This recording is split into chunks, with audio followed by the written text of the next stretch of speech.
Assalamualaikum warahmatullahi wabarakatuh. Perkenalkan, nama saya Risaina Reka Putri. Saya dari kelas MA 21 C02. Di sini saya akan menjelaskan sedikit pengetahuan saya tentang activity based costing. Activities based costing yaitu metode perhitungan biaya yang mengalokasikan biaya overhead berdasarkan aktivitas yang mengkonsumsi sumber daya. Sistem ini dikembangkan untuk mengatasi keterbatasan sistem biaya tradisional yang hanya mengandalkan volume produksi. Di era bisnis yang semakin kompleks, perusahaan membutuhkan sistem perhitungan biaya yang lebih akurat. Activity Based Costing atau ABC hadir sebagai solusi modern menggantikan sistem tradisional. Memungkinkan penelusuran biaya yang lebih akurat dengan mengidentifikasikan hubungan antara aktivitas dan konsumsi sumber daya. Aktivitas dikelompokkan dan dianalisis untuk menentukan pemicu biaya atau bisa disebut dengan cost driver yang lebih tepat. Pemicu biaya ini mencerminkan bagaimana aktivitas mengkonsumsi sumber daya dan bagaimana produk mengkonsumsi aktivitas. IBC dilandaskan prinsip sederhana, yaitu produk mengkonsumsi aktivitas mengkonsumsi sumber daya. Mari kita lihat contohnya dalam industri manufaktur. Ketika sebuah produk dibuat, ia membutuhkan berbagai aktivitas seperti dari setup mesin, inspeksi kualitas, hingga pengemasan. Setiap aktivitas ini menggunakan sumber daya yang berbeda dan menghasilkan biaya yang berbeda pula.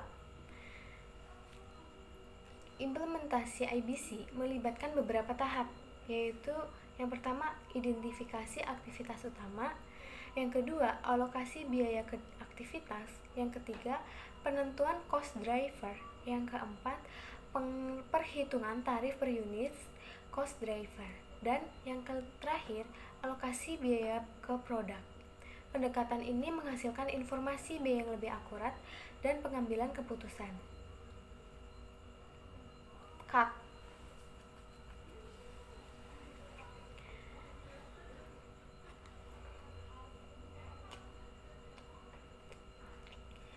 Implementasi activity based costing melibatkan beberapa tahap. Yang pertama, identifikasi aktivitas utama.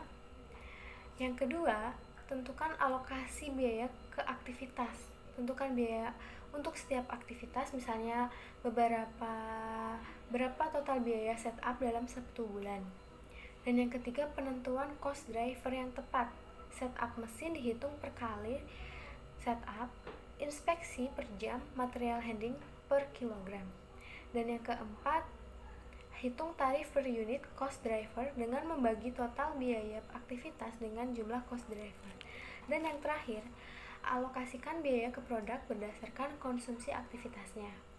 Contohnya, perusahaan manufaktur dengan 2 produk dapat mengalokasikan biaya overhead sebesar 100 juta rupiah berdasarkan aktivitas setup mesin dan inspeksi. Dengan menganalisis konsumsi aktivitas masing-masing produk, perusahaan dapat menghitung biaya per unit yang lebih tepat. IBC memberikan manfaat berupa perhitungan biaya yang lebih akurat, identifikasi aktivitas tidak bernilai tambah, dan dasar yang lebih baik untuk keputusan strategis seperti penetapan harga, analisis profitabilitas. Sistem ini membantu perusahaan untuk meringankan efisiensi operasional dan biaya daya saing di pasar. Terima kasih. Sekian video dari saya. Mohon maaf apabila banyak yang kurang. Terima kasih. Wassalamualaikum warahmatullahi wabarakatuh.